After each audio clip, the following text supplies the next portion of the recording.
You're loved, kitty. We love you. Enjoy your chair for the day. Even though it's mine, you can have it.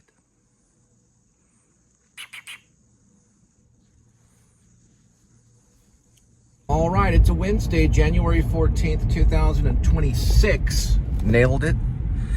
Yes, it's 2026. Welcome to the Please Subscribe Show. Here, let me switch over for a minute. Hi, I'm Cole. Welcome to the Please Subscribe Show. Just wanted to show my face for a second. I haven't been doing that on some of the intros. So welcome, and here we go. I'll switch back over. All right, I'm going to reset the accumulated info. Looks like it says 17. So there we go for the day. I'll try to keep track of that for you guys. It's 58 degrees Fahrenheit in my car. So I use these two right here, which are the Weather Bug and Apple Weather. And Apple Weather is saying 54 degrees Fahrenheit, but it's a high of 61 and a low of 42. And then the other one is called Weather Bug.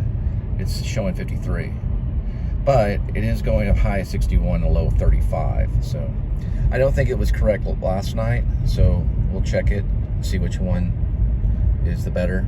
Probably it's going to be closer to this one, a low 42. I'll probably show you some stuff I've been watching on YouTube because, you know, I'm a YouTube watcher. I come across these vloggers and I don't know, I just riff on ideas.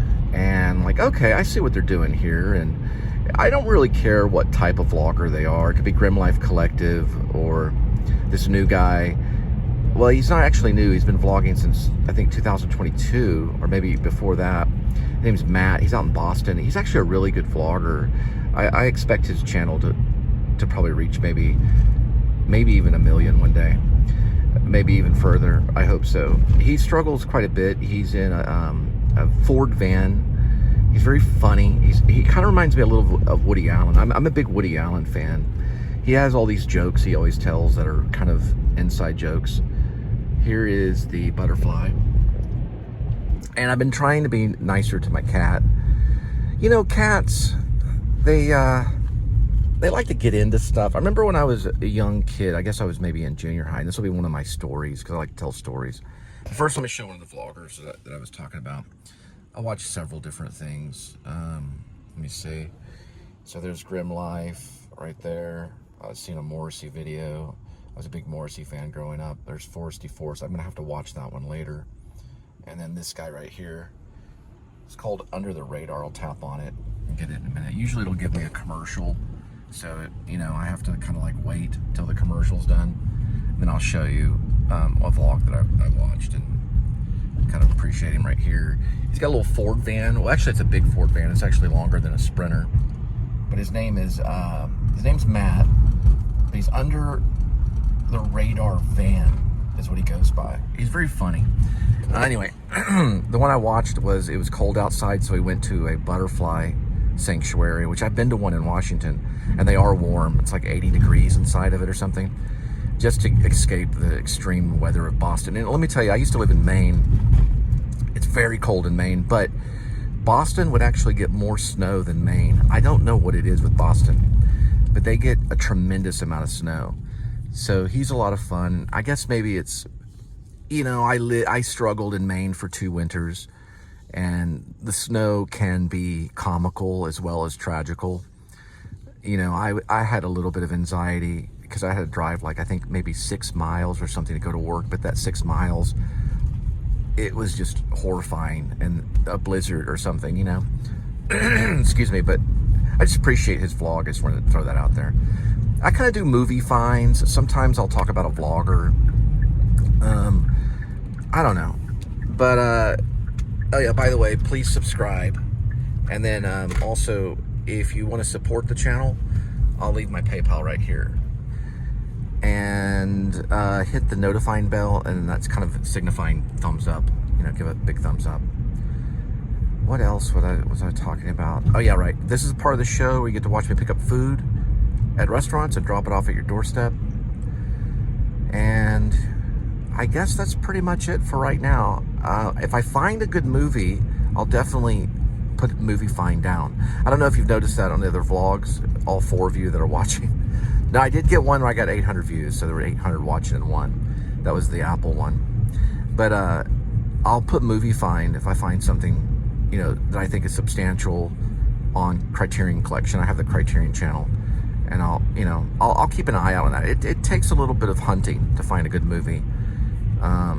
I've had Netflix before, I've had Apple TV before, but I'm finding Criterion Collection to be quite the gem, because there's some really good movies on that. But you have to search for them. That's kind of why I like it.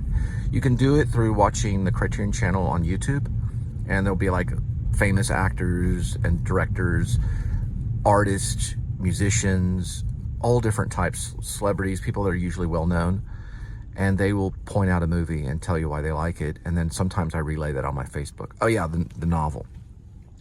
So I'm very close to basically posting chapter 90 on Rib or parentheses or Dog Night Out close parentheses dash Shepherds of Alaska. It's kind of a third person notes of the underground a little bit in a way, but it's also a surreal cop drama is kind of what I call it a little bit. And I'll try to get chapter 90 up.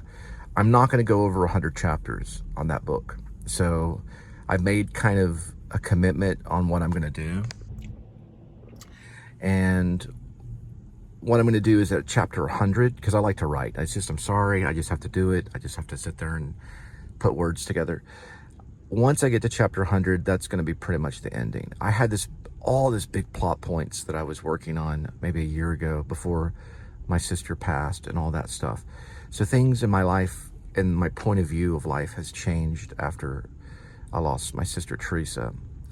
And then recently, right after that, one of my favorite vloggers, Adam, also passed, and I've been keeping up with his family and some of those things. You get attached to these vloggers, but I didn't really get to see my sister a whole lot before it happened. And I may talk a little bit about her and my relationship with her growing up. And she was kind of a tomboy, and she was kind of a domineering figure in my life, and I kind of miss her. And anyway, it's a tough subject to talk about, but just, you know, like what everyone says, say hi to your relatives, say hi to your friends, make it weird, as they say, you know, tell them that you love them.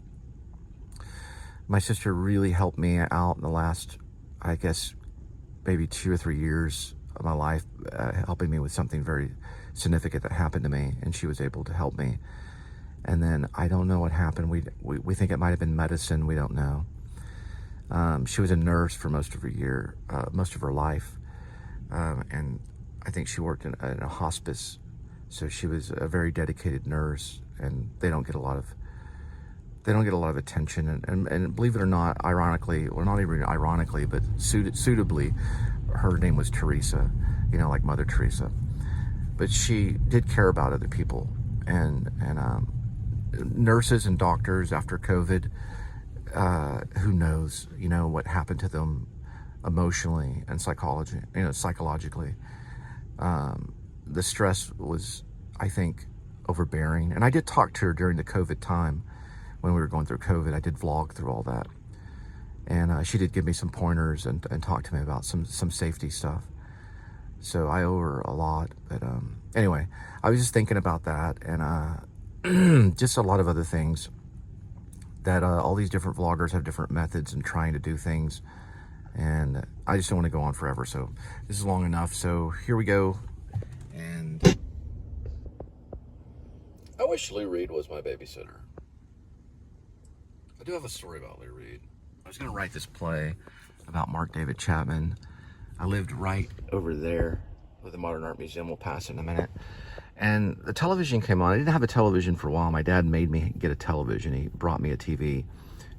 He just really wanted me to have a TV. So I used to watch like David Letterman and things like that at night. And there was something with Lou Reed on it. And he mentioned something. He was like, well, that would be like if someone wrote a play, you know, about the guy who shot John Lennon and made him, you know, the star in the play. Meaning he was criticizing, you know. And that turned out to be a movie called Chapter 27, which exactly was the name of my play. So Jared Leto got to be in that one. But this is where I lived. I lived right here. And it's a modern art museum now. It was, the architect's a Japanese guy named Tato, I think. I'll look up his name later, but I lived right there. They changed it the mid-90s to the Modern Art Museum. It was a really cool apartment. It was all wood. The only weird thing is that each closet had a little trap door in it. Okay, Wizard of Oz is going to be over January 23rd. Then they're doing Hairspray in February. Yeah, it had a trap door, and you could climb down the trap door and be under the apartments. And I'm sure every apartment had the same kind of trap door in their closet. You ever see that movie Candyman? Anyway, they eventually tore it all down and put a modern art museum. But it was still a cool apartment complex. So. All right, here we go. I found that song again. It's actually really cool. All right, we got one of Flower Child 529, 1 minute, 0.2 for the pickup. All right, this Flower Child one, they got a vegan gluten-free chocolate pudding, a double chocolate almond brownie, and a kid's steak plate, 2 of those. It's Parmesan, gluten-free, smashed gold potatoes. Looks pretty good. It says it'll be ready in about 7, maybe 6 minutes, but I always go in early anyway and check on it. I'd do that. I used to wait till the exact minute of pickup. I always just go in early. All right, looks like there's some ink filled out.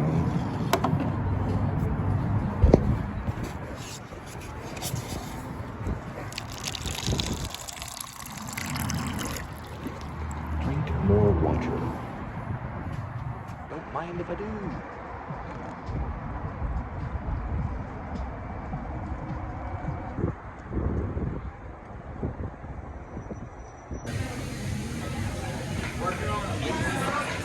Looks like all 3 items are in there, including the chocolate brownie, all the yummy goodness. All right, please put food on the left side of the door. 5:57 arrival, 19 minutes, 5.5 miles for the Flower Child delivery. This area is known as University Park Village, so they consider it a village. There's Starbucks over there. That used to be an Apple right to the right of the Starbucks, but they put it right there. You can barely see the Apple sign right there, right next to Etsy's and those clothing boutiques. And they got a Pacific Table back there, which is a really nice kind of, a lot of seafood. They do steak as well. They're an upper end restaurant. And then of course the Flower Child's really popular. And across the way they have tons of restaurants over here, and like an ice cream shop, and they used to have a Macy's, I think, but I think they're restructuring all of that. This is very old over here. This is Old South Pancake House, established in 1962. About to pass it right here. And they do some late night orders. They're 24/7, so they're around all the time. There's occasionally, some days, they'll put a chain on the door for maintenance. It's usually around the holidays, sometimes like after the new year. Other than that, they never close.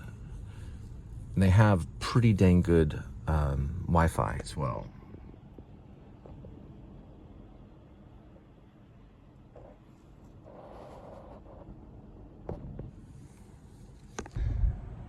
Okay, I don't talk a lot about my sister, and as a younger child going through child abuse, which we did. Mine was more psychological, and hers was psychological as well as abusive, but I think it puts them in a dangerous zone when they get older, especially in the 50s. I've heard this quite a bit. You know, you get to the age of 50 and you start to realize, you know, I don't appreciate that child abuse. And you start to stand up for yourself, you know. You try to figure it out as you grow, and it can put you in a dangerous zone of perfection, I think. There's a movie called Cell with Vincent D'Onofrio and I believe Jennifer Lopez, that the man was severely, at least because of his sensitivity, because of his mental problem, he was severely abused by his father, where he had gone into these delusions and stuff. You got to see the movie. But when I mean like dangerous zone of perfection, it's like where everything starts to bother you, you know. Abuse done to a child is still being studied, you know. People don't know. I've talked to a lot of different psychologists because I've seen a lot of different ones, and they talk about scarring that happens from abuse. And this is like mental, psychological pathways, you know, that have to do with like receptor sites and all this complex stuff that a psychiatrist would talk to you about. But a psychologist would mention scarring, where you know, it's not going to be just one thing that you go to, if that makes any sense. When you're abused, you may end up a perfect person, and you may not ever even talk about the abuse, or may not even acknowledge it. But I think in watching movies like Good Will Hunting, which is a great movie, I think that movie deserves all the attention in the world, and it got a lot of acclaims. Matt Damon was behind it, as well as Ben Affleck, the writing of it, and they were kind of in a way analyzing or studying Will Hunting's abuse, you know, as a child, and he became a genius because of it, you know, at least in the movie. He became this math genius that understood astrophysics and was smarter than every single person in, I guess it was Harvard, in that department, and he was severely physically abused. But I was talking to someone the other night about physical abuse, is that physical abuse is probably worse than psychological abuse. Like if you had a parent that nagged you all the time in a negative way, that would be psychological abuse. You should never be negative towards a kid, really. And people misuse the biblical term about sparing the rod and spoiling the child, that they misuse that a little bit. Parents see it as an excuse to beat the child or to abuse the child physically, and that can turn into extreme psychological damage and scarring. Psychologically, it can hurt you, because you have to process physical abuse. That's why they've made it illegal. So it's illegal to be physically abusive to a child, raising the child. Now, if you nag on the child, you nag on them and you kind of yell at them, they don't see that as much as like illegal, you know. That's well, I have to discipline my child somehow. But 60 whips, you know, whipping of 60 times is abusive, because it's far more than what they can process. You stop processing that after like 10 or 20 swats. So I never went over 3. You know, I was a parent for 5 years. You don't know a whole lot about me, and I never used a belt or a stick, you know. But some parents do. But it's there's a time, I think, with my sister. She tried to process it, and I think she tried to reach out. And back then in the 80s, late 80s, you know, kids were getting beat up, you know. And I think even my teachers would come up to me and say, listen, we're not going to send this progress report home with you. We know what will happen to you. They found out about it. So the schools can help, you know, if a kid is being beat. But I think nowadays they're a little more proactive in certain states and stuff, meaning they'll stop it. In my case, if the police were called, they were set down at a table, they were given water, they were talked to, and then they were sent away by basically my dad. But I'm not blaming, you know, I'm not blaming. There's different reasons for it. But here's what I'm saying, though, is be careful with your kids, because they can get on social media later on and start to analyze it. That's perfectly legal. So be careful if you're a parent. It can come back on you. Now, I was only a parent for 5 years, and then the divorce happened, and I haven't seen my kids since my 3 children since March 9th of 2019. I feel like maybe there's a case that the cycle of abuse may have ended, you know, because if you're aware of it. But in the South, I've heard it's kind of bad, that there's a cycle of abuse. But I would be careful, because when your kids get like 40 or 50, they may process it, they may talk about it. I'm not really using any names, but it should be brought to attention, because that's part of how they're going to process it. You know, this is about 6 or 7 minutes. They're probably going to talk to it about talk about what happened in the world. They can do that. They couldn't do that back in the 80s. We didn't have YouTube. So I think parents are a little more weary, because once they reach the age of 18 or whatever, then they'll be able to say whatever they need to say on, you know. But life's not going to be perfect. You know, there's still going to be abuse. Life itself is abusive, but you have to process that as you go, you know. I don't know if this made sense. I hope it helped in some way. But yeah, movies like Good Will Hunting. The Cell is probably an extreme. That's the one with Vincent D'Onofrio. I wouldn't really recommend that one. But Good Will Hunting kind of addresses child abuse and what the adult, you know, because Will Hunting was an adult. And Robin Williams is amazing in that as a psychologist. You have to deal with it.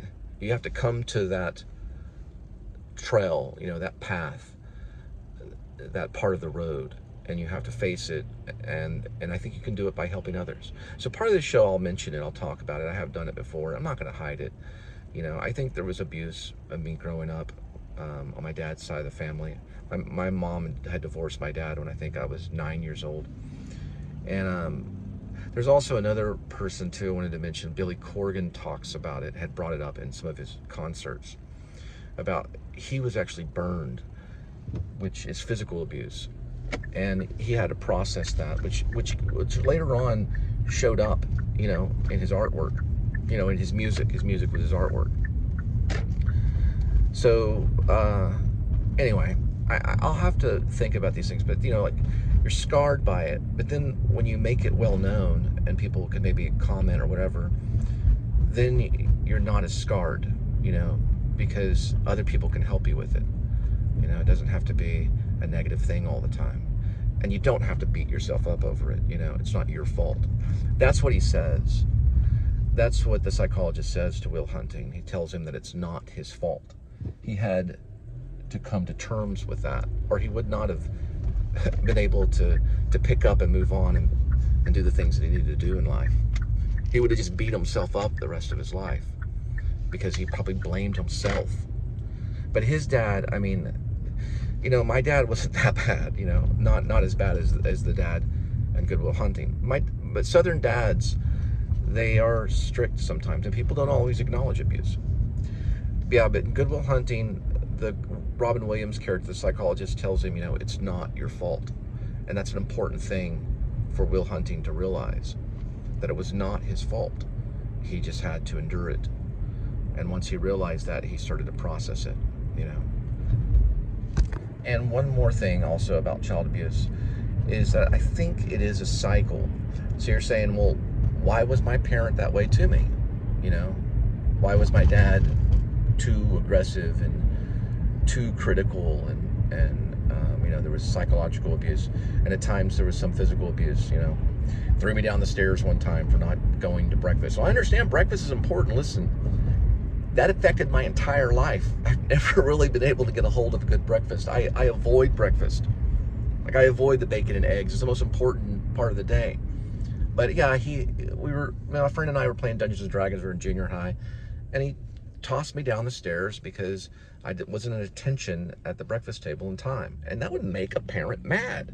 If you cooked a breakfast for your child, bacon and eggs and sausage and syrup and pancakes and all the yummy goodness of breakfast, and your child slept through that because they were up all night playing Dungeons and Dragons, you'd be a mad parent. I'd be mad too. But I don't think I would grab my kid and throw him down the stairs. I don't think I'd do that. I hope I wouldn't, you know. It's bad on both sides. It's hard for the parent to process what they have to do, or what they have to go through to process that. But a lot of times, I'll tell you this, a lot of times they bring it over to God, and God can help them heal if they ask God for forgiveness. Because being a good parent is learning to be a forgiving person, to forgive others and to show mercy, even if they do something stupid. Because people do stupid stuff. I promise you. They do. Look at Jackass, Johnny Knoxville, you know. So learn to be forgiving, but only God can help you with that.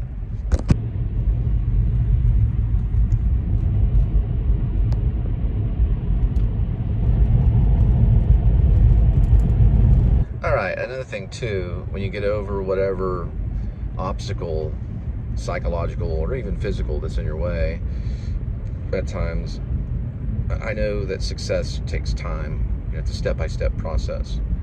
But you do have to come to terms with a lot of things in life. You know, you have to pick up and move on. And that's what this is about too. I gotta make a right-hand turn. And I made a right-hand turn, and we're on our way. It's baby steps. What is that one? That's another good one too. What about Bob? Yeah. There's so many good movies though. That's the Bill Murray one. Remember the baby steps? You got to see What About Bob too. But Good Will Hunting is a good one. I like that one. I don't know if it won Best Picture that year. I think it probably should have. It did get Best Screenplay. I know that for sure because I remember Matt Damon and Ben Affleck up there going, "Yeah, I got it." That one's an easy one to remember. If you're doing trivia and you don't know Good Will Hunting won Best Screenplay, then you didn't watch the Oscars that year.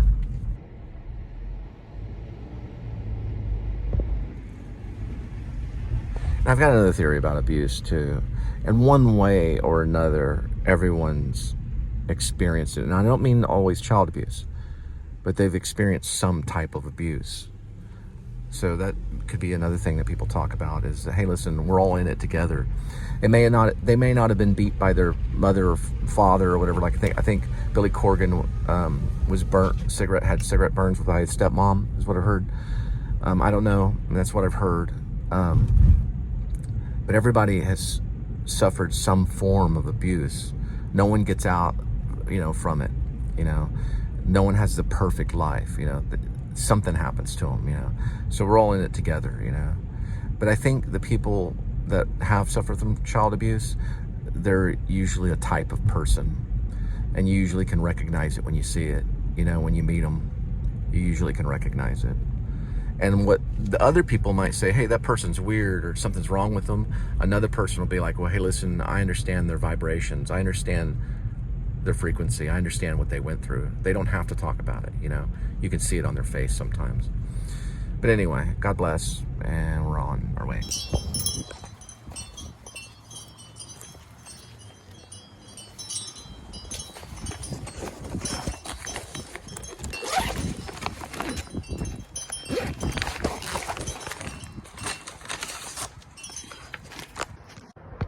One thing you want to watch is to make sure this is moving and it doesn't get stuck, or it'll just show the road going in one direction. It'll be what's deceiving.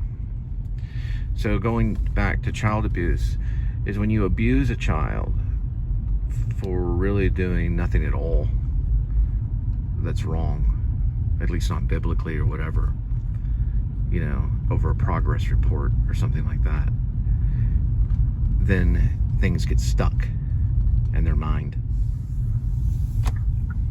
And they realize that everything they do is wrong, right? And you deceive them. So when you abuse a child, you deceive them. And I think that might be in the Vincent D'Onofrio movie, Cell, and probably in Good Will Hunting too. They begin to deceive themselves, and you don't want a child to do that. I could be wrong about this. We could have an argument about it. But I think you do a thing like you confuse a child when you abuse them. You confuse them. And something that's confusing is deceiving, right? Because they begin to question themselves, well, what did I do wrong? What was it that I did wrong? And you might hear that from a kid, and that might be a sign of child abuse. Like, why did you do that to me? I didn't do anything wrong. And as a kid, what I would say, if you're being abused, ask your parent, what did I do wrong? And let them explain what you did wrong so they could kind of trip their own selves up. You know? I'm like, okay, so it's a piece of paper. The school systems of America are, you know, maybe they're a little confused. You know, you should have worked harder, blah, blah, blah. But did I deserve to be beat with a belt 60 times? Is that a, you know, does that solve the problem of my supposed laziness? Is that going to suddenly make me the perfect person? Nah, right. It's not going to do anything but confuse the child and make everything disastrous for them. Let me do this little shot. And they grow up to be a vlogger and you got to hear about it later. That's right. They grow up to be a vlogger and you have to hear about it later. All right? And the result to that is you get to watch them do this. Gee, I hope that didn't make you mad. All right, we got one coming up. All right, melon mushroom on our way, 6:26, 16 minutes, 5.9 miles for the pickup. And what makes an actor? Because I'm an actor. But what makes an actor? Thesbis. Yep. Study Thesbis. What Thesbis said is, he's like, I had enough. I'm not saying any more your chorus crap. I'm not singing any more of this. I'm going to step out front and I'm going to sit there and tell you why. I am going to be the answerer, the hypocrite. I am going to be the thespian. Why?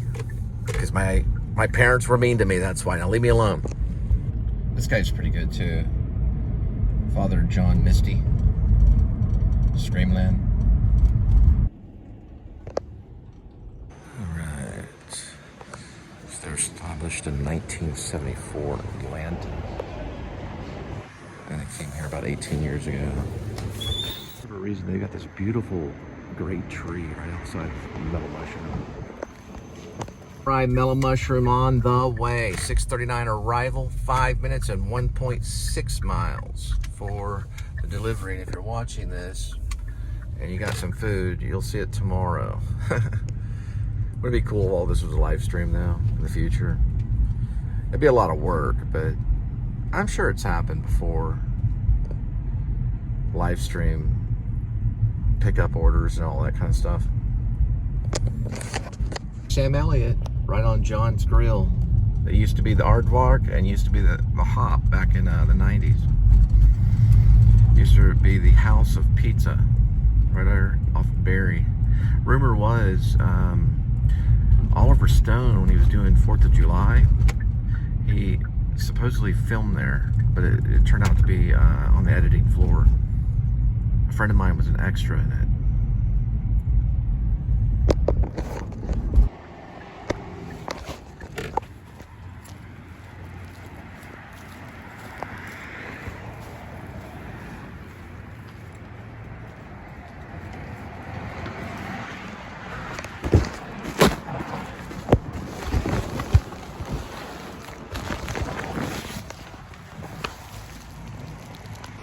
All right, got a little Caesars on our way. 6:46, 5 minutes, 1.1 mile for the pickup.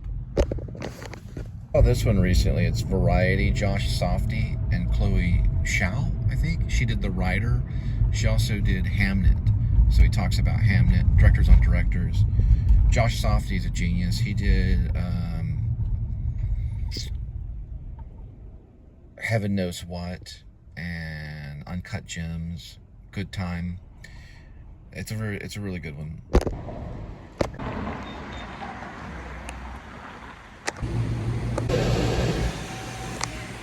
All right, Little Caesar on the way. 7 on the arrival. 5 minutes, 1.3 for the delivery. Right, there's the high school that I graduated from, Pascal High School, RL Pascal High School. Same school Tyler Sheridan went to, who wrote Hell and High Water. He also wrote Sicario and Landman, which is getting a lot of attention. The creative writing department was right over there in Bob Reed's class. The theater department was diagonally on the opposite side of the school over this direction, and then where the theater is.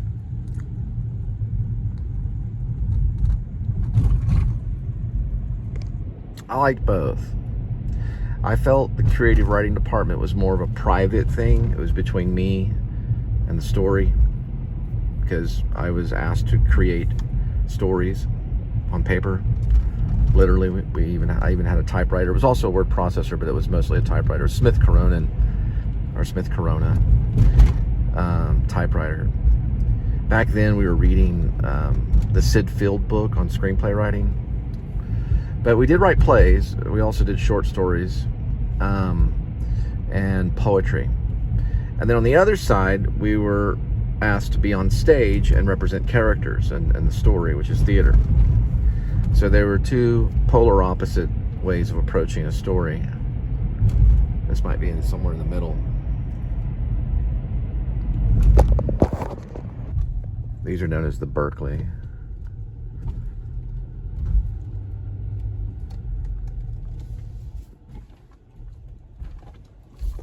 The guy that left these instructions should be a novelist himself.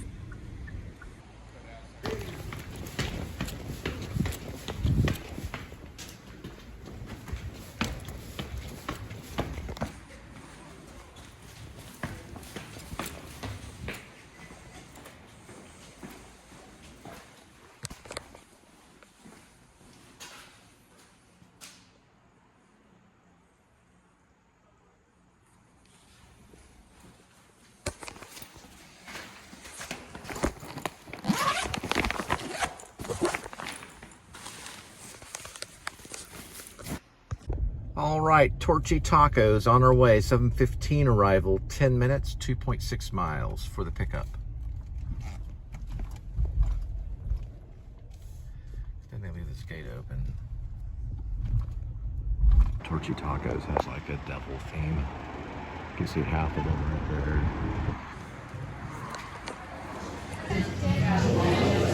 So everything in Torchy Tacos is representation of the devil with a pitchfork, but they seem to love the tacos in there.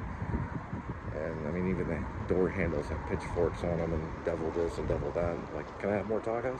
They should play that Beck song, Satan Gave Me a Taco, or something like that.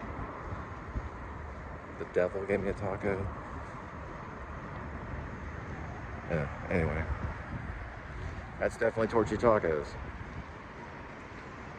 All right, Torchy Tacos on the way. 7:27 arrival, 11 minutes, 3.6 miles for the delivery.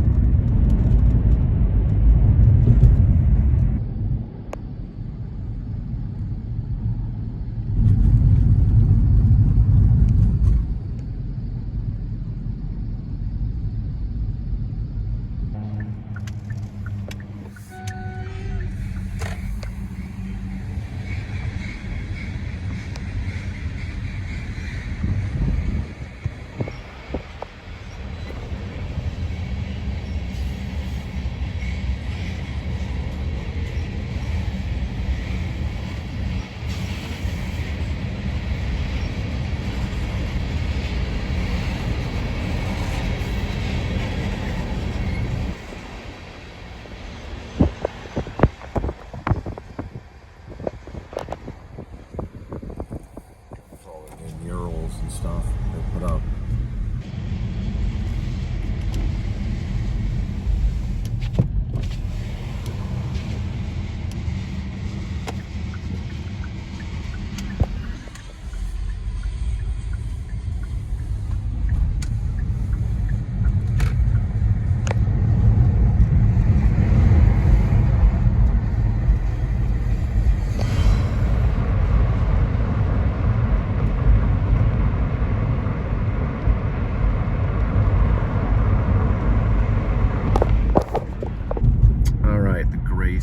Is the name of it. There's some in and outs there too. There's usually a little parking place at the front that allows you to kind of park there for a second, That's what we're gonna hope for. Although I see some cars pulling in right there. That's the Grayson.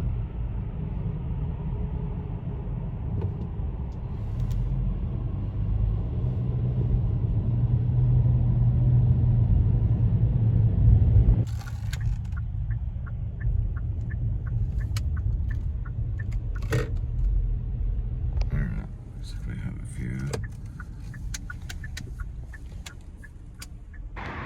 It used to always be this way, but they usually leave this open.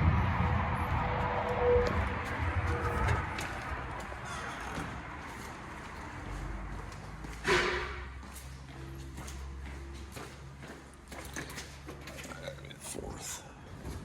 This one, they have no freaking like inside interior air conditioning, so it feels almost the same. And they have these winds. In the summertime, it's not as bad.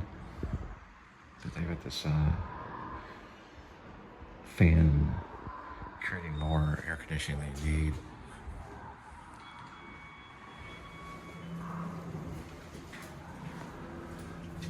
It's like someone's listening to the Texas Chainsaw Massacre or something. That weird Leatherface is standing like right there.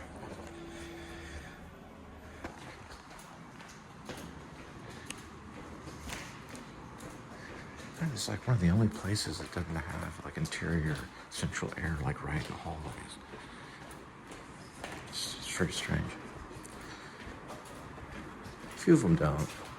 In Dallas especially, but it depends on where you are.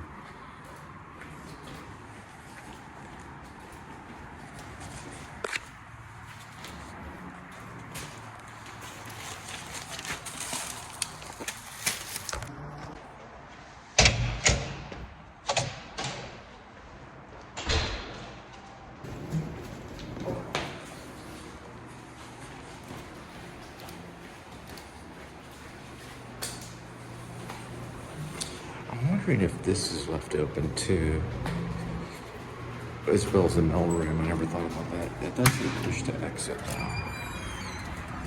So, yeah, probably not.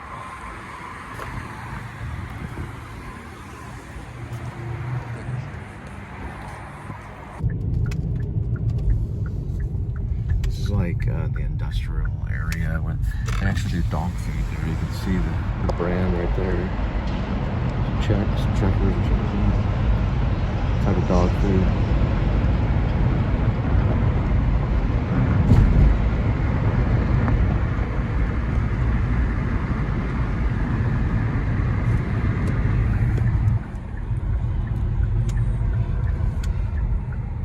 This gets you right back on 35.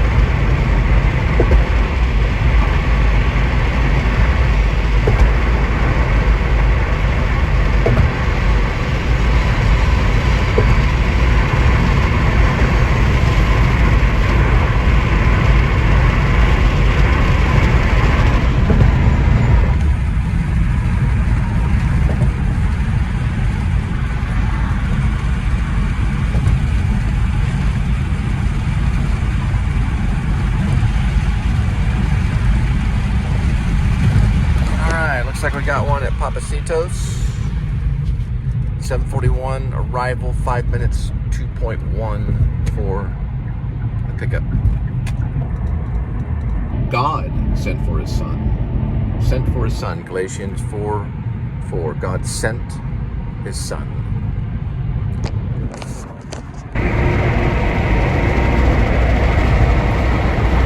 So now you can see that it's stuck. This is an accessory to an Apple product, but you can unplug it and then replug it back in.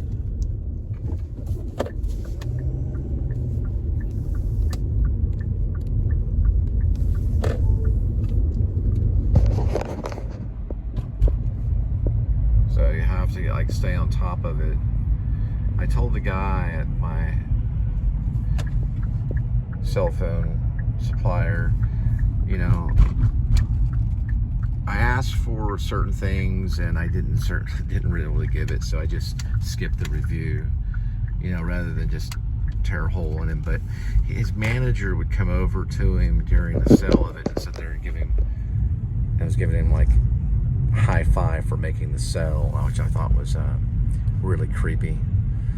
And that's all I'll say on that. I won't say any names or anything. But you know, Apple, the whole thing, haven't read it. I don't know the whole thing about Apple getting supposedly sued for the C charge thing. Or not the C charge thing, I'm talking the lightning cord thing. But that's no excuse for the salesman. You know, if someone that's been with them for a long time, they can go out of the way. I remember when I worked for Patterson Kia, the salesperson would take the car to Car Toys after the sale and make sure the customer got every single thing that they wanted. But I'm pretty sure they probably didn't, because they didn't use the Kia product. They were using accessories, you know. But you know, it's just the way it is thing. You know, maybe that's why they got sued. I don't know. They got sued because of the lightning cord. That was the only option, and then Europe wanted to switch it over to the C cord. And then after I left after the sale, I found out that they actually Apple did have those products. It's just that store was probably out of it. We're at Papacita's now, and that's when you know, I gotta keep track of this thing so it doesn't stick. I'll show you the brand. So it was at my cell phone store. So it's not necessarily Apple, and I got onto them for that too. So that's all they should have is Apple products.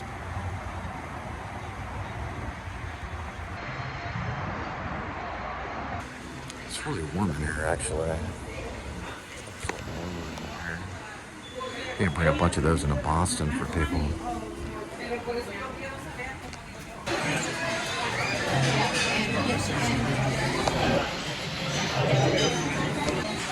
And I see no ticket on this.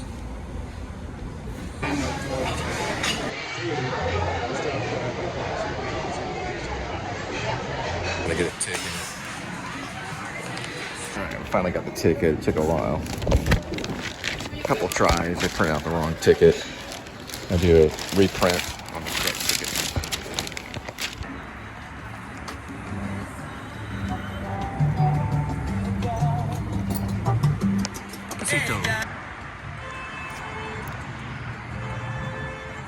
Papacita's on the way, 8:06, 9 minutes, 6 miles for delivery.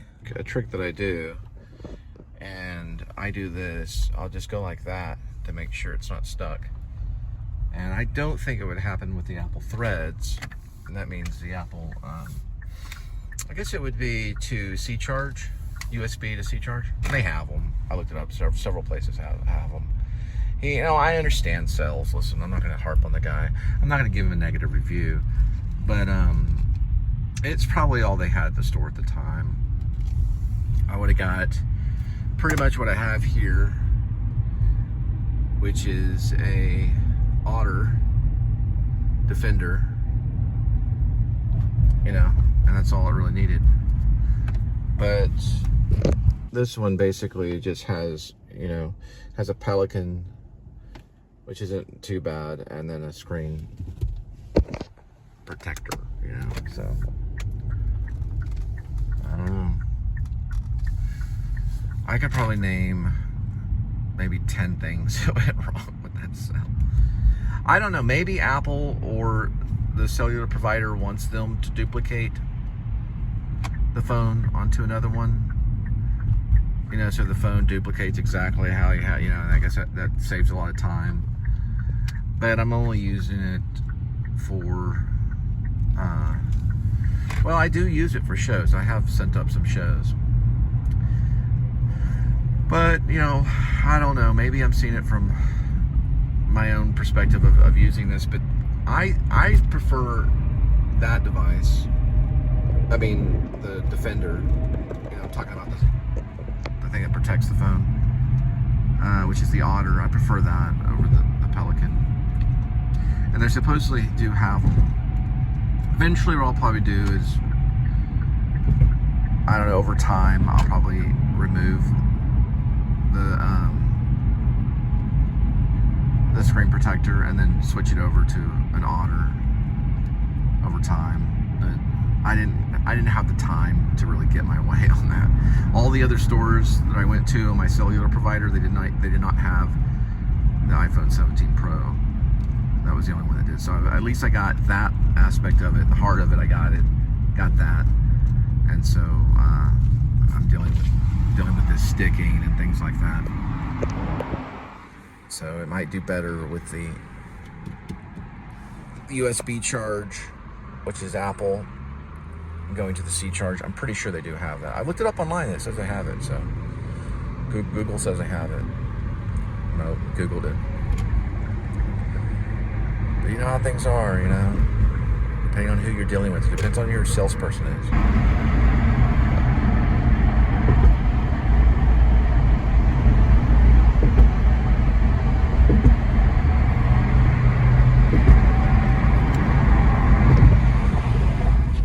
Tricky right here. You got three. You got South Lancaster or West. You want to go to the left. And they always do it to you every time. But, you know, what else you gonna do? 2.7 going through the Riverside area. I've been keeping track of that, making sure it's moving so it doesn't deceive me. Alright, don't ring the doorbell. I don't want to share with my kids. I don't know what that means.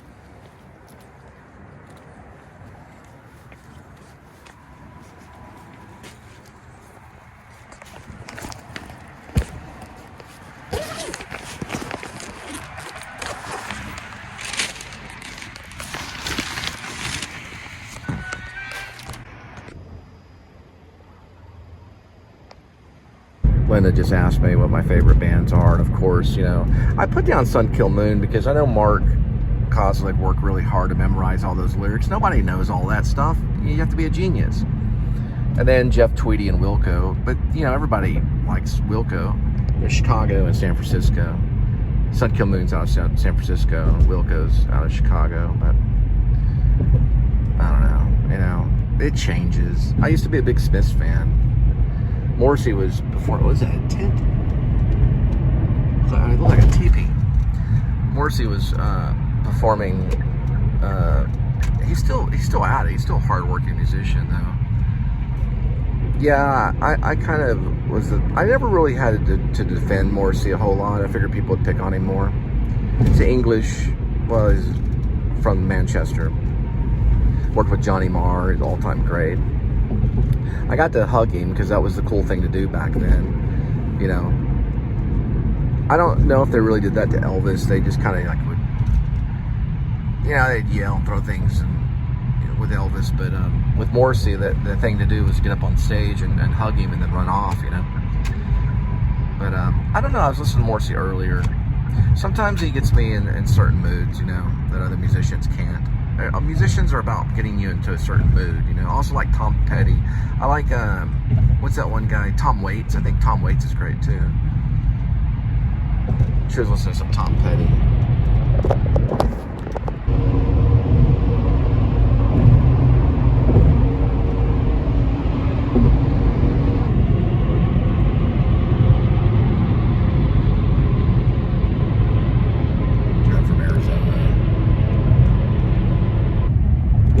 Yeah, I mean, I've got my different reasons. I mean, of course, with Jeff Tweedy, I just think he's a good songwriter. Wilco is very creative on how they approach music. They've done things that other rock bands haven't done, you know, like where they just start freaking out in the middle of the song for a long while, and then, you know, everyone's banging the drum, you know, their own version of music for a second, which I don't think can be written. those moments, Wilco, where they're just kind of like tearing it up. It probably can be written, but then they go back to the normal beat and stuff. You know, I think they created that. I put that down. You know, they're an inventive band. Sun Kill Moon, which is Mark Kozalik, those are like journal entry lyrics. You know, he created that kind of style of songwriting. You know, I think it's like journal entry almost. You know, him just talking about the day and just being brave. You know, that's why people appreciate his music. He's a great musician. Came out to Austin not too long ago. Of course, you know, Wilco and Jeff Tweedy are pretty much, they're kind of like the same thing. That's the lead singer, Jeff Tweedy. Those are, I guess, my two favorites. They've been my two favorites since I've started this journey, you know, about 5 years ago, doing like rideshare and delivery and stuff. Because I had the different music apps, you know, like SoundCloud and what was the other one?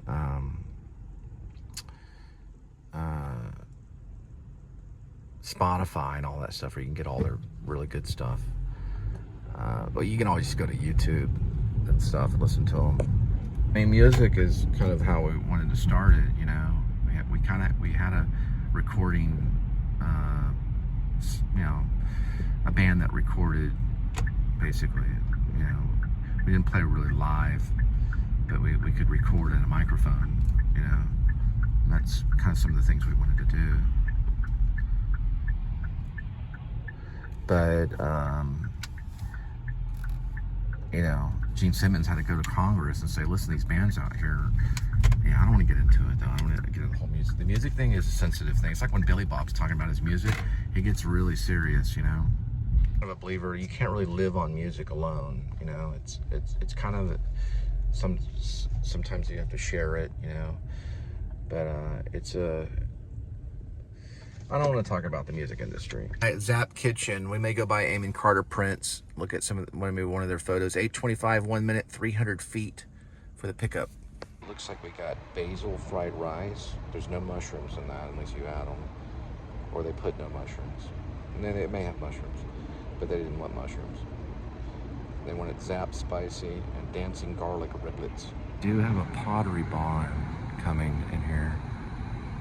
This is what it looks like. This was a Macy's, I think.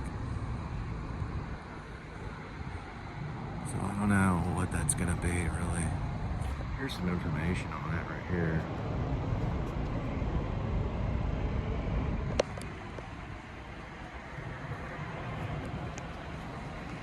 They have the Ascension and Eamon Carter Museum stuff. Live a life well lived. Right, so they have selections from the photography collection, Eamon Carter, all the way down here. Several of them down there, and then one right here. All right, Zap. All right, those Arlington people love Zap Kitchen. We're going to Arlington, 8:48 arrival, 18 minutes, 13 miles for the delivery. All right, I'm gonna try to give the amount that they gave on this. I don't really do that very often, but I may try to do that on this particular order. After we get to Arlington and start heading back. I'm not gonna really talk a whole lot about zones, you know.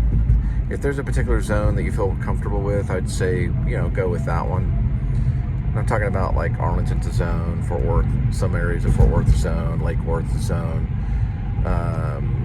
I guess the TCU area, Fort Worth has, I guess that's kind of a zone in a way. There's Ridgely Hills and things like that, that's a zone. But Fort Worth, well, you get familiar with your zone. You know, everybody has to realize that. I've worked Arlington before a long time ago, but I think I lived closer to that area, you know. But it's 13 miles. All right, see how it's stuck right here?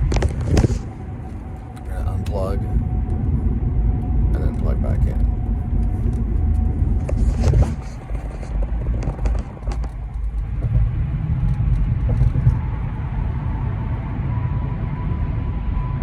Your route avoids road closures So on Bowman Springs Road. If it gets You're on the fastest road. stuck You will like arrive that, at 8:50 p.m. and you're on a long distance, you don't always see where the turnoff or where the exit is, right? So you have to keep track of that. And I'm blaming it on that accessory device that I showed you. I'm not blaming it on Apple CarPlay. I don't think it would do that with the original Threads, which they basically the Apple C charge to USB. So, my opinion.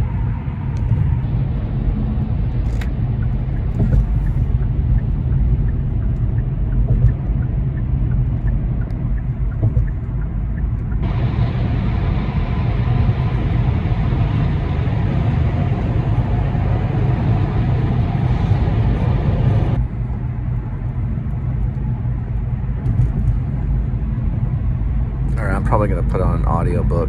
One I've been listening to is Cormac McCarthy, who I think is a superior fictional writer, especially when it comes to noir. And I would say the Coen brothers would feel the same. And No Country for Old Men has been kind of my thing. The book too. I read the book too. I just don't know how Cormac was that incredibly talented. You know, on the level of like Hemingway, you know, he's brilliant. He won some Faulkner Awards. They compared him to kind of Faulkner, you know. That's the version I'm listening to. It's called Historycast 202. It's got 30,000 views. It's so dark they looked black. Chigurh opened the door and got out. A man got out on the passenger side of the Dodge and folded the seat forward and climbed into the rear. Chigurh walked around the vehicle and got in and shut the door. "Let's go," he said. "Have you talked to him?" The driver said. "No." And Charger was... The fence was just an old remnant, 3 wires strung on mesquite posts. In a mile or so, he came out on a gravel plain where a Dodge Ram Charger was parked facing toward him. He pulled slowly alongside it and shut down the engine. The Ram Charger's windows were tinted so dark they looked black. Chigurh opened the door and got out. He said, "Have you talked to him?" The driver said, "No." "He don't know what's happened?" "No." "Let's go." The truck and opened the door. He pried the aluminum inspection plate off of the rivets inside the door and put it in his pocket and came back and got in and put the screwdriver back in the glove box. "Who cut the tires?" he said. "It wasn't us." Chigurh nodded. "Let's go," he said. He had a flashlight in his hand and he turned it on and walked among the trucks and looked at the bodies. The 2 men followed at a small distance. "Whose dog?" Chigurh said. "We don't know." He stood looking in at the dead man slumped across the console of the Bronco. He shone the light at the dead man. He jostled him with his flashlight. "These are some ripe petunias," one of the men said. Chigurh didn't answer. He backed out of the truck and stood looking over the Bajada. Part 3. I don't know that law enforcement benefits all that much from new technology. Tools that comes into our hands comes into theirs too. Not that you can go back, or that you'd even want to. I always like to hear about the old-timers. Never missed a chance to do so. The old-time concern that the sheriffs had for their people has been watered down some. You can't help but feel it. Nigger Hoskins over in Bastrop County knowed everybody's phone number in the whole county by heart. It's a odd thing when you come to think about it. The opportunities for abuse are just about everywhere. There's no requirements in the Texas State Constitution.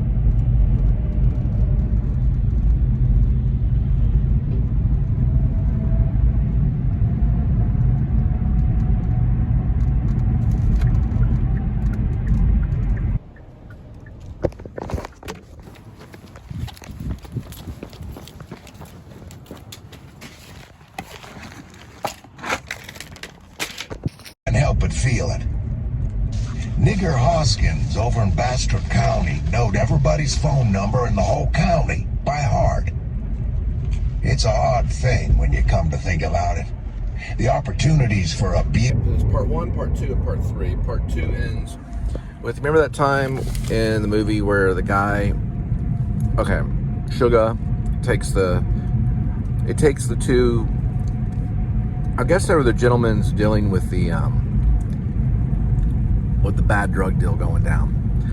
And he eventually shoots them both in the head. That ends part 2.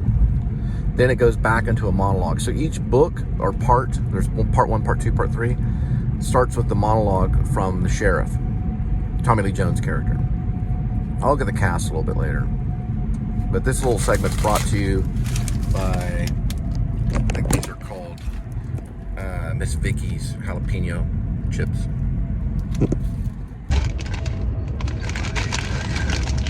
Man, there's like too much construction going on right now. It's just insane. I'm gonna head back to the fort. It's actually pretty good. Then they got a few of the snack packs.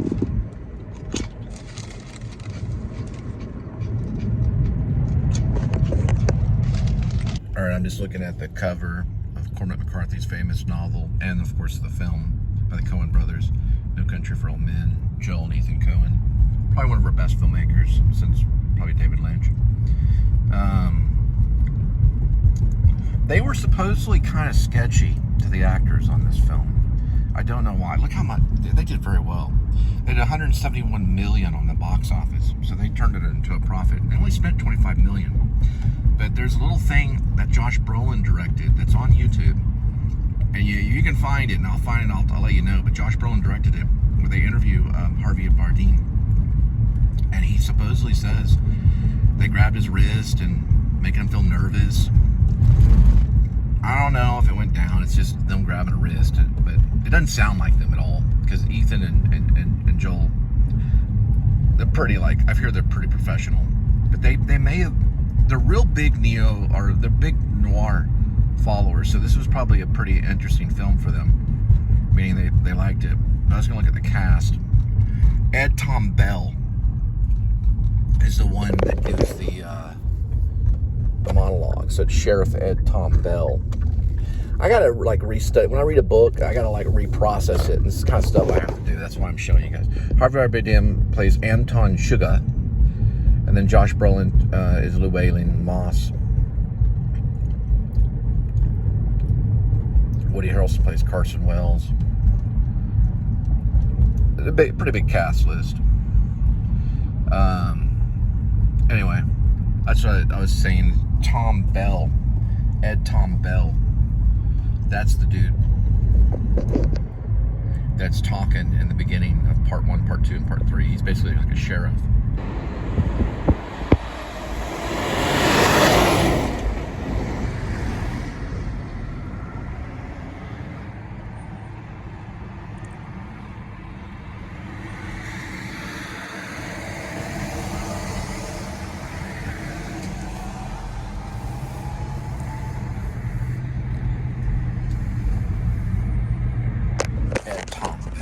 He said, just this side of Lozier Canyon. What do you make of him? Took his wife's hand. Right. Listen to some of these segments. A lot of the book is in there, though. But yeah, the Coen brothers are geniuses. But now I don't know if Josh Brolin's little short film. What's interesting about Josh Brolin and the casting of that character, Llewellyn, is he was doing something where he was behind a little short film or something that he had sent, like an audition, and they were interested in who lit his little short film. Meaning they were a little envious of Brolin, because Brolin could be a feature film director if he wanted to be, easily, just like that. Which I hope he does get involved in. He's the guy that was in Goonies, and he played the good old boy, you know, in No Country for Old Men. But they cast him. He obviously wanted the part, and they gave it to him. But in the thing that he directed, that he released on YouTube, and it's probably released on other stuff, supposedly they took Woody Harrelson in a room and kind of chewed him out. But I don't know if this is true. But I don't know, you know. I mean, nobody, and this could be comical. You know, it could be a comical film, because it was kind of funny. Because I don't see Harvey Bardem really, he grabbed my wrist, he turned my wrist. You know, I mean, You know, and they show him in a profile, but maybe that did go down. You know, you don't know. All I know is I'm gonna be kind of careful because, you know, I mean, they could get hit. Yeah. Well, I mean, they wouldn't want to hit the Coen brothers, but they could. You know, if they grab Shia LaBeouf's wrist, you know, he'd be popping them. You know, but I don't know if that really happened. You have to see the little documentary. I think it is probably comical, but I don't know. You know, you never know what goes on. All I know is that movie is it's highly entertaining. Okay, you can't like not watch it, and it comes on all the time. It's always on Samsung TV Plus, or it's always on something, you know, somewhere. I think it might be on Criterion Channel right now streaming. I'm not for sure. I think it did for a while, but it's one of the leaders in that noir kind of Western. Nearly, it's not a Western though. It's more noir, and I think they were just really stoked. Because I think they added the dog sequence. You know when he blows in the gun, he shoots the dog along the river, Llewellyn's character? That was probably added. Now, I don't know, I know Cormac McCarthy, he's no longer with us, but he was on the set. So I don't know if they worked with him, or if they said, well, listen, we're gonna add this, or, you know, they got it approved by the writer, or they just did it. But it's like a really cool little sequence that they put in there. Gracious. And it's just amazing that, you know, it's just all well put together. There's not a lot of films that are like it. I'll just put it that way. There's no wasted space. It suits to the book, even though there is more in the book. You know, when you read the book is amazing. That's why I'm listening to it. Now I'll talk about it later. It's one of my, I think it might made my top 11. It might have. I'll have to check my top 11 again. I might have put it on there on 11th spot. And that's a big deal because I've seen quite a bit. You know me always talking about movies. Each in turn and said, "Sheriff, we could have brought wieners," she said. "Yeah, marshmallows." You wouldn't think a car would burn like that. No, you wouldn't. Did y'all see anything? No, sir, just the fire. Didn't pass nobody or nothing? Old took the reins of his wife's horse. "You ride Winston," he said. "You sure?" "Oh, I'm more than sure. Anything happens to Loretta's horse, I can tell you right now, you damn sure don't want to be the party that was aboard him." There's big time objects on the road back there. I wasn't able to get them. I did put them in here though. It looked like a bumper. All kinds of craziness down that way. Oh dear. That's like a plastic piece of the bumper.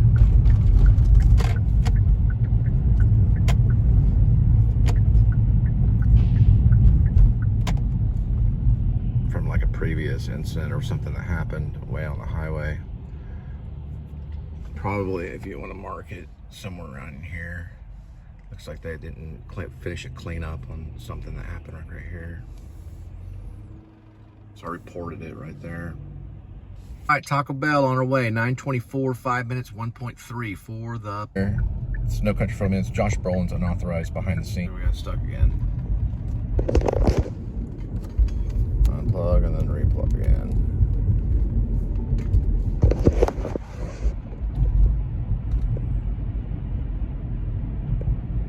Hey, annoyance. So if you want to see it, and this is by Josh Brolin, all right? It says so in the actual thing, so I don't know if he knows about it. Yeah, one second. It's No Country for Old Men, Josh Brolin's unauthorized behind. Let me tap on it.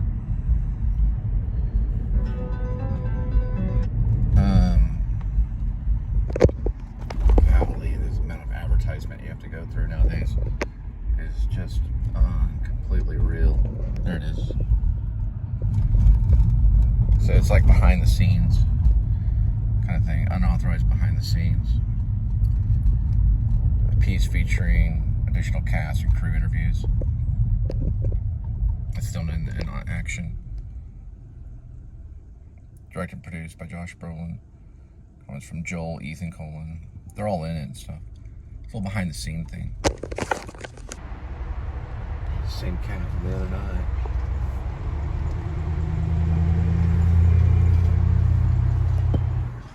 hangs out right in that spot.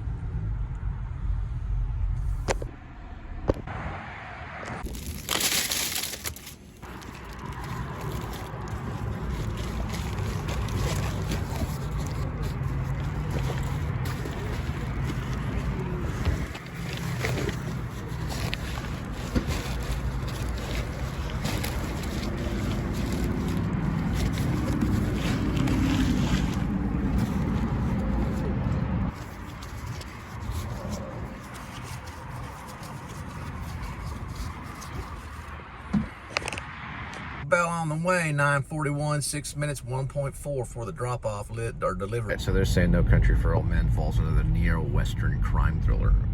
Just kind of like noir, I guess. But, yeah, I guess it hits Texans close to home, because I guess a lot of it's in Texas. Anyway, I don't know. It's definitely the top, one of my top books, top movies for sure. Regardless of Harvey Bardem putting pepper on something and someone grabbing his wrist, which I don't think happened, but I don't know, I just think it's funny. I think it's a little funny short Brolin made. I don't know, it's my opinion. Probably, who knows if it's true or not, who cares really.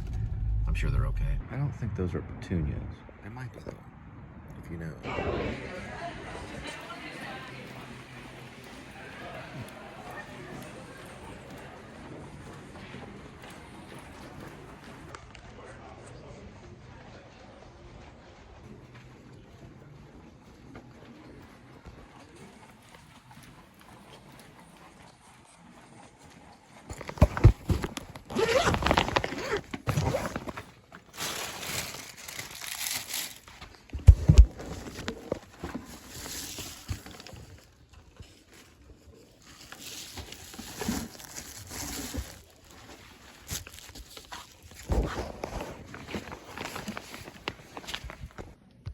Pizza Hut, 9:53, 5 minutes, 1.9 for the pickup.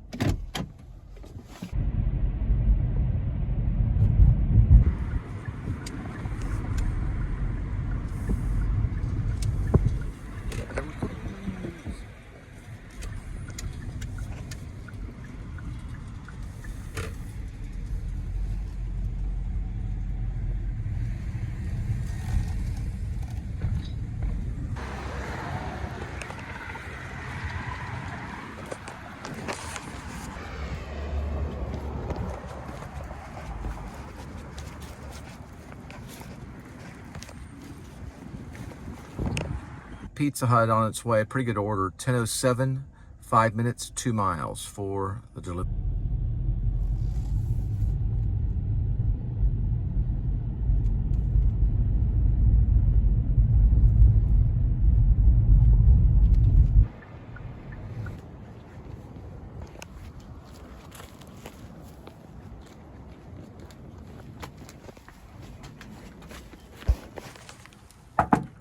Thanks for the 35-cent tip. Going to Wingstop, 10:16 arrival, 3 minutes, 1.2 for the pickup. It's your 35-cent tip. Don't spend it all on moon pies and penny whistles. The guy from the 30s or 40s a tip in or something. Well, dang, back in 1940 when we got 35 cents worth of tips for the milk jugs. Maybe they're gonna tip in person. Who tips 35 cents? Let me know, leave a comment. Watched him. You want me to go to Odessa? She said. That's correct. You ain't kidding, are you? Me? No. I ain't kidding a bit. Are we out of preserves? She got up and got the preserves out of the refrigerator and set them on the table and sat back down. Else smiled.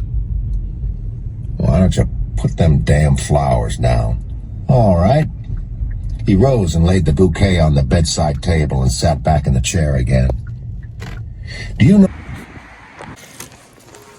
All right, Wingstop on the way, 10:27, 2 minutes, 0.7 for the delivery.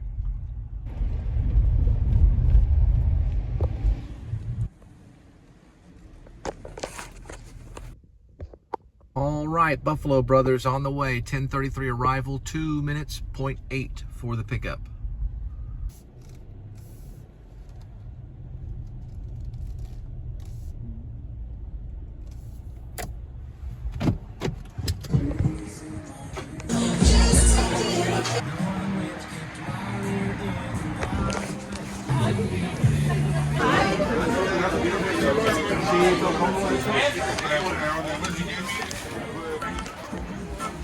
usually don't take that long. I think I pulled up here at 10:35. That's what it says on my iPhone. So I don't know. Pretty busy for a Wednesday night. They're playing Hank Williams Jr.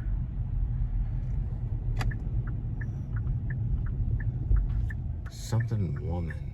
Outlaw Woman, maybe? That song, Outlaw, Hank Williams Jr. Outlaw Women. I gotta listen to it, man. It's a pretty mean song. I was able to catch it sticking about 400 feet, so I'm getting a little bit better at it.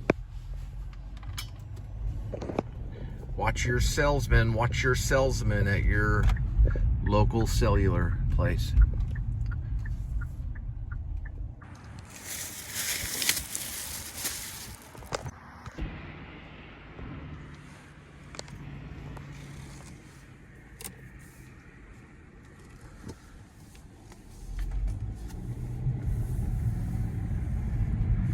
All right, it's the last one for tonight. We're gonna head back to feed Kitty.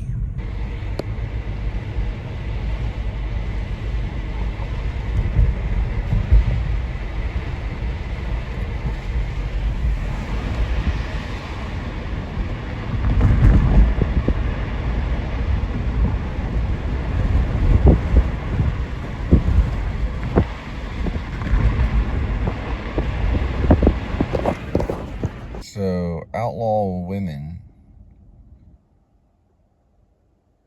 is on the Whiskey Bent and Hellbound, year 1979. It's a pretty crazy song. That's how you get hurt. All right, so I did about 87 miles tonight, and it says it's 46 degrees Fahrenheit. I'm saying it's about 43. A low of 34, I guess later on. It feels like 35. And 43 and a low of 38. It's pretty close.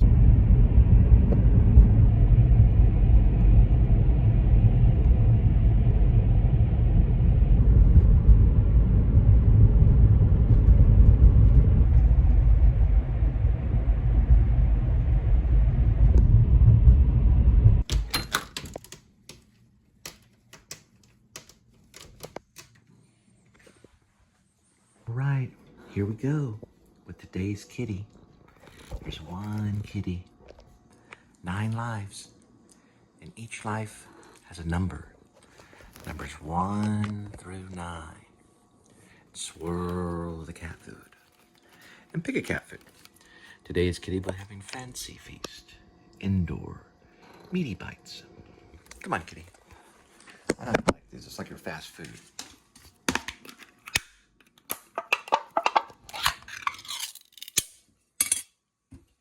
Here we go. 1 good scoop and 2. This is kind of guilty pleasure for Kitty on these meaty bites.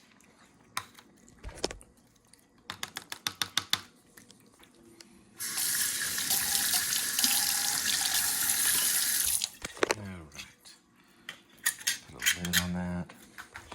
I'm basically making a salad. I'm attempting to out of this broccoli, I don't know, whatever that is. I guess it's broccoli slaw. That's probably what it is. It's like a mixture of broccoli, florets, cauliflower. I guess, what is that?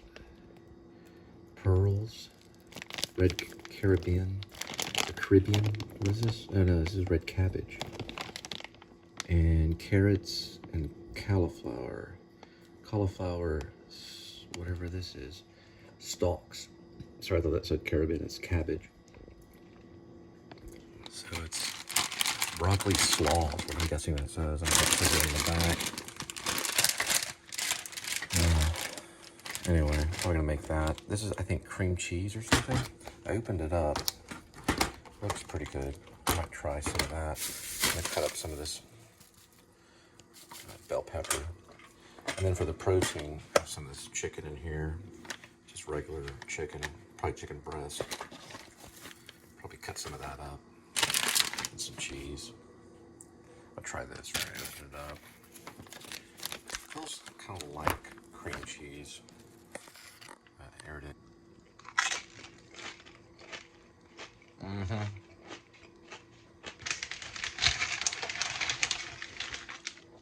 That's definitely cream cheese. I might put some of that in the salad. I'll try it out. Spread some of this, I guess it's alouette. It's like a cream cheese on some of the actual chicken. Then I'm adding basically bell pepper. And I'll probably add a little bit of this 4-cheese Mexican on top of it too. A little bit of the cheese on there. Now to find a really good dressing, which I have one. And this should work right here. It's balsamic vinaigrette. It's imported balsamic.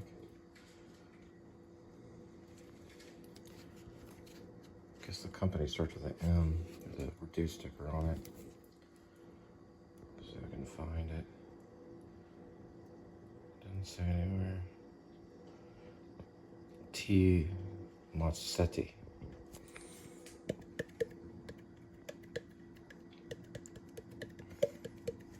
And a little more cheese.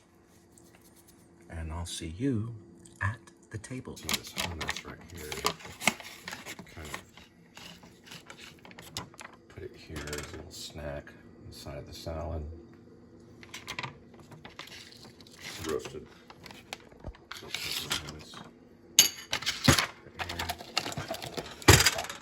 It's pretty good.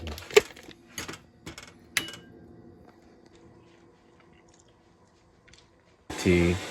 Might make a few of these toasted ravioli by Luisa. So long you put them in for. Ooh, it does have air fryer. 5 to 6 minutes in the air fryer. I make like 3 or 4 of them. I actually had some of them, they're really good. It looks like preheat like 400. So I'm just gonna do like 4 of them. And then, I think it said what? 5 to 6 minutes.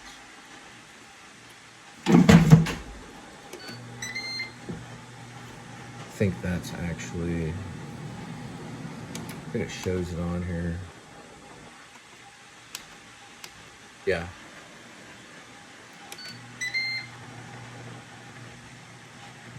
Kind of like 4 of those, 5 minutes. Serving size is 6 of them. So 6 serving size, about 230 calories. I'm sorry, about 6 servings per container. The serving size is 4 pieces, I say. So about 230 calories per pork.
And for a little side dish, hummus and carrots.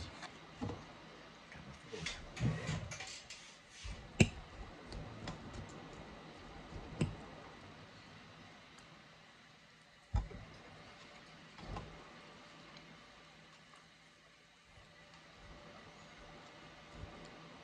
like these little florets.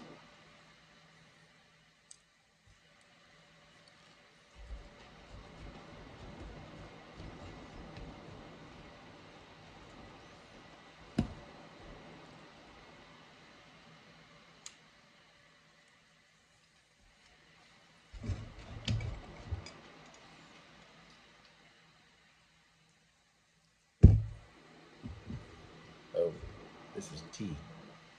Earl Grey tea.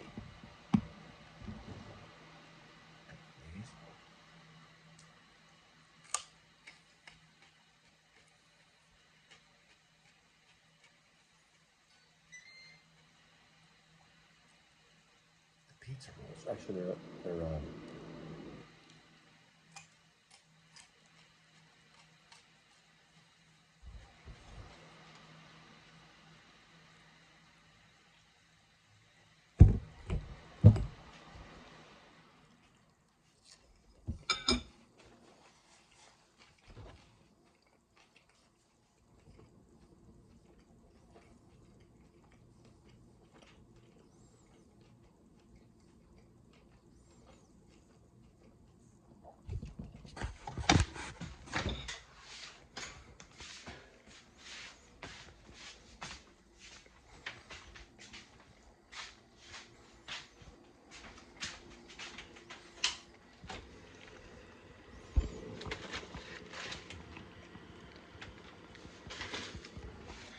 toasted ravioli.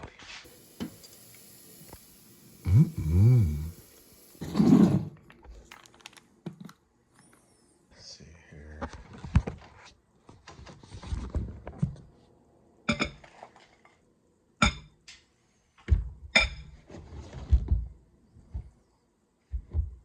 I rip one of these open, there we go. Now we can see it. It's like, where's the steam? There it is. You can see it there. Anyway, I don't know if that's cool. I call those mouth burners. Is toasted ravioli.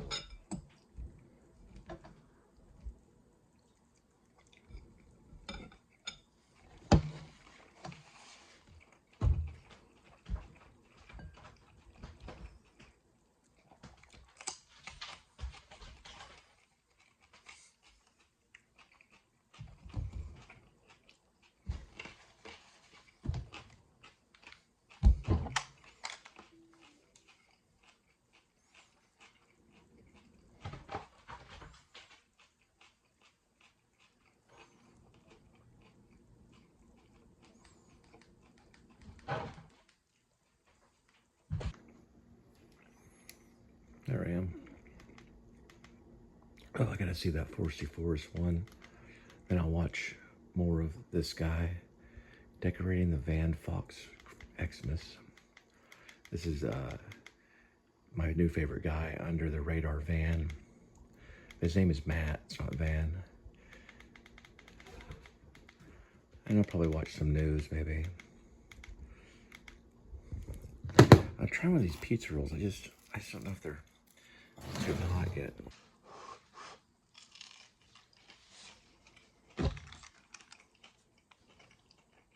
Try one. Some of this Chick-fil-A sauce right here. It's like really hard to open. There we go. This is the garden herb Chick-fil-A.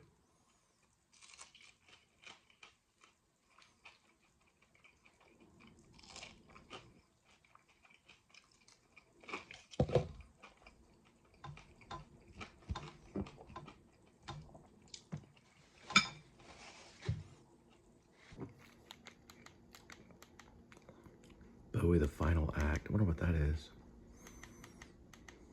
I'll find something. Oh, yeah, I don't know about that. Oh, there's some more Adam the Woo stuff.